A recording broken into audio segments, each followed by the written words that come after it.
दोस्तों बहुत बहुत स्वागत करता हूं आप सभी का। देश के मुख्य चुनाव आयुक्त ज्ञानेश कुमार की मुश्किलें कम होने का नाम नहीं ले रही हैं। ज्ञानेश कुमार को एक के बाद एक झटके पे झटका लग रहा है। चुनाव आयोग लगातार अपनी फजीहत करा रहा है।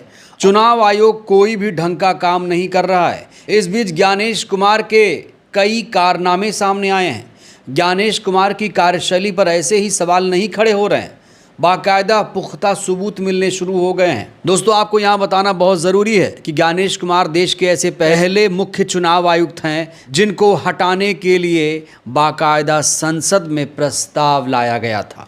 इसके लिए विपक्ष ने हस्ताक्षर जुटाए, नियम का पालन किया, संवैधानिक रास्ता अपनाया और फिर एक झटके में सब कुछ बंद हो गया। दोस्तों आपको जानकर खुशी होगी कि विपक्ष के 193 सांसदों ने ज्ञानेश कुमार को बहिष्कार कर दिया। 193 सांसदों ने मिलकर ज्ञानेश कुमार को हटाने के लिए महाभियोग की प्रक्रिया में हिस्सा लिया। तो फाइनली महाभियोग जो लाया गया उस पर अब लोकसभा राज्यसभा ने अपना निर्णय सुना दिया है।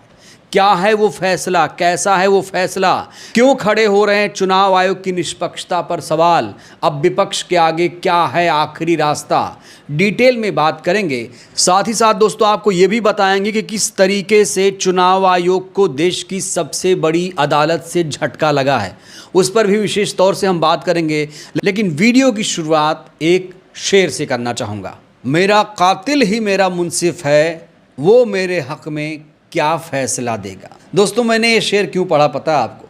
जैसा कि मैंने आपको बताया कि ज्ञानेश कुमार को हटाने के लिए संसद में महाभियोग का प्रस्ताव लाया गया, लेकिन उस प्रस्ताव के साथ जानते हैं क्या हुआ? सबसे पहले इस हेडलाइन को देखिए। मुख्य चुनाव आयुक्त ज्ञानेश कुमार के खिलाफ महाभियोग प्रस्ताव संसद से खारिज, पद से हटाने के लिए 193 सांसदों ने किए थे साइन, हस्ताक्षर। आपको बता दें कि ज्ञानेश कुमार को हटाने के लिए संसद में महाभियोग प्रस्ताव लाया गया था। और ये तो आपको याद ही होगा कि लोकसभा स्पीकर ओम बिरला को हटाने के लिए अविश्वास प्रस्ताव लाया गया था, लेकिन ओम बिरला को सरकार ने बचा लिया। और अब ज्ञानेश कुमार को सरकार कैसे बचा रही है ये आपको समझना चाहिए। महाभियोग का प्रस्ताव संसद के दोनों सदनों में आया। राज्यसभा में आया तो वहां पर राज्यसभा के सभापति ने उसे खारिज कर दिया। लोकसभा में आया तो लोकसभा स्पीकर ओम बिरला ने महाभियोग प्रस्ताव को सिरे से खारिज कर दिया। मतलब बहस भी नहीं, सुनवाई भी नहीं, सीधा खारिज।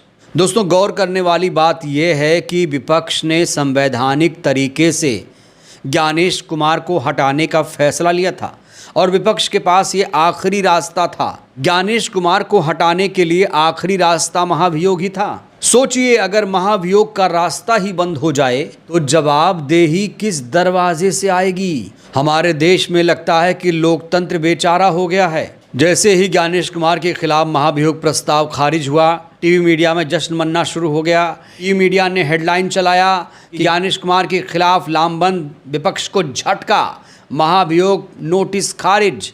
भड़के डेरेक ओब्रायन बोले बीजेपी ने बनाया मजाक। डेरेक ओब्रायन ने दोस्तों यहाँ पर एक बहुत बड़ी बात कही है। उन्होंने कहा है कि बीजेपी हमारी महान संसद का मजाक उड़ा रही है। मुख्य चुनाव आयुक्त को हटाने का प्रस्ताव 12 मार्च को राज्यसभा में पेश किया गया था। इसी मुद्दे पर लोकसभा में एक अलग याचिका भी पेश की गई थी। संसद 2 अप्रैल तक चली। दोनों याचिकाओं को संसद में पूरी तरह से नज़रअंदाज किया गया। भाजपा अब अपने ज्ञानेश को बचाने के लिए कौन सी कुटिल चाल चल रही है? वहीं ममता बनर्जी ने एक बड़ा बयान देते हुए कहा है कि चुनाव आयोग बीजेपी की दलाली करता है। बिहार और महाराष्ट्र में ये लोग वोट चोरी करके चुनाव जीते और बंगाल में भी अब वोट चोरी की कोशिश शुरू कर दी गई है। अब दोस्तों मैं आपको ज्ञानेश कुमार के कुछ कारनामे दिखाना चाहता हूँ। वैसे तो ज्ञानेश कुमार के कारनामों की फहरिस्त बहुत लंबी है, लेकिन 2 एग्जाम्पल आपके सामने रखना चाहता हूँ। अभी हाल ही की ये घटना है जब गुजरात से 40,000 मजदूरों को भारतीय जनता पार्टी बंगाल लेकर गई, ट्रेन बुक करके। स्पेशल ट्रेन बुक किया गया। जो बंगाल के मजदूर गुजरात में काम कर रहे हैं उन्हें बंगाल भेजने के लिए बाकायदा स्पेशल ट्रेनें बुक की गई और इनकी संख्या 40,000 है। इस खबर को लेकर सड़क से सोशल मीडिया तक चर्चा है। लेकिन मजाल हो ज्ञानेश कुमार इसको लेकर कोई संज्ञान ले। क्या ज्ञानेश कुमार इस खबर पर संज्ञान लेंगे? दोस्तों, एक और वीडियो मैं आपको दिखाने जा रहा हूं। यहां देखिए, ये व्यक्ति जिसका नाम आतनु चक्रवर्ती बताया जा रहा है, कहा जा रहा है कि ये ज्ञानेश के अधिकारी हैं, इलेक्शन कमिश्नर के अधिकारी हैं, सेक्टर अधिकारी हैं। अब आतनु चक्रवर्ती यहाँ कर क्या रहे हैं देखिए। बीजेपी के झंडे में डंडा लगा रहे हैं। यहाँ ये बीजेपी की मजदूरी कर रहे हैं, मजदूर लेवल का ये काम कर रहे हैं। सोचिए, क्या ऐसा होता है चुनाव का अधिकारी? आखिर ज्ञानेश कुमार ने इस पर संज्ञान क्यों नहीं लिया? ज्ञानेश जी, आप तो बहुत निष्पक्ष चुनाव आयुक्त हैं, आप क्यों नहीं संज्ञान लेते हैं? और हेमंत बिस्वा शर्मा, जिसकी पत्नी के पास 3-3 पासपोर्ट रखने का आरोप है, आखिर आपने हेमंत बिस्वा शर्मा का नामांकन रद्द क्यों नहीं किया? विपक्ष तो लगातार गुहार लगा रहा है कि हेमंत बिस्वा शर्मा का नामांकन रद्द कर दीजिए। अरे रद्द ना कीजिए तो कम से कम संज्ञान तो लीजिए महाराज, संज्ञान तो लीजिए। और दोस्तों, जानते हैं कि ज्ञानेश कुमार इतने निष्क्रिय क्यों हो गए हैं? क्योंकि इनके सर पर सत्ता का हाथ है। कहा जा रहा है कि इनको चुनाव आयुक्त बनाने के लिए सरकार ने नियम ही बदल दिया, कानून ही बदल दिया। तो इनके खिलाफ अब कोई शिकायत भी नहीं कर सकता है, इन्हें सजा भी नहीं दिला सकता है। चुनाव आयुक्त का चयन कैसे होता है ये तो आप लोग जानते हैं, उसका नियम बदल दिया गया। याद रखिए, ज्ञानेश कुमार, सुखबीर सिंह सांधू, विवेक जोशी, ये जो सत्य और असत्य की लड़ाई हो रही है, इलेक्शन कमीशन बीजेपी के सरकार के साथ मिलकर काम कर रहा है और इनको जितनी भी इम्यूनिटी देनी है दे दो। नरेंद्र मोदी जी ने इलेक्शन कमिश्नर के लिए कानून बदला, नया कानून लाए, कहा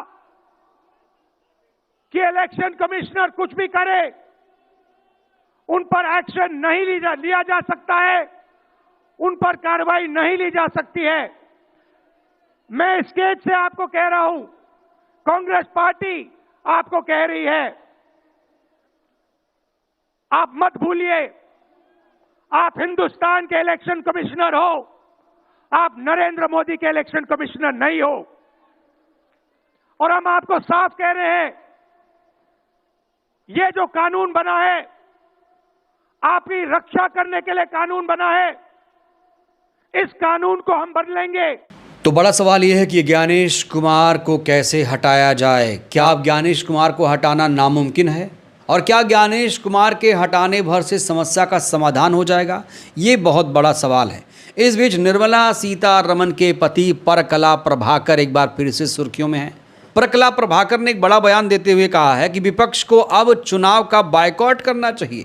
इसका मतलब नहीं कि आप ऐसे चुनाव लड़ें जो निष्पक्ष नहीं है। परकला प्रभाकर यहाँ कह रहे हैं कि निष्पक्ष चुनाव नहीं है, क्यों लड़ रहे हो चुनाव? तो परकला प्रभाकर जी, आप अपनी पत्नी को क्यों नहीं समझाते हैं?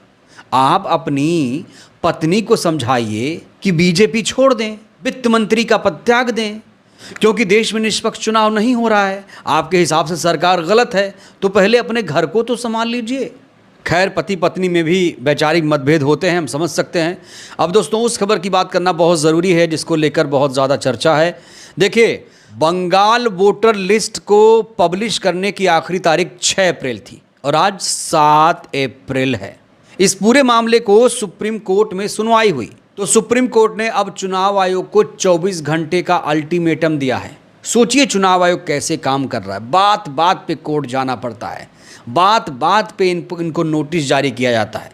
सुप्रीम कोर्ट ने चुनाव आयोग को वोटर लिस्ट पब्लिश करने का निर्देश दिया है, वो भी 24 घंटे के अंदर डिजिटल सिग्नेचर नहीं हुआ तो भी पब्लिश करने का सख्त आदेश जारी हुआ है।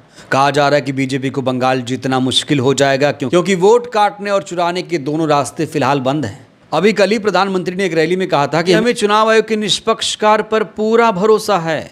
चुनाव आयोग को प्रधानमंत्री निष्पक्ष बता रहे हैं, लेकिन सुप्रीम कोर्ट को भरोसा नहीं था, इसलिए जज साहब ने आज अपना काम कर दिया और अब चुनाव आयोग को 24 घंटे का अल्टीमेटम दे दिया गया है। बहरहाल, जो कोशिश विपक्ष की तरफ से की गई थी कि ज्ञानेश कुमार को हटाया जाएगा, वो कोशिश असफल हो गई, लेकिन ज्ञानेश कुमार पर ये एक दाग है।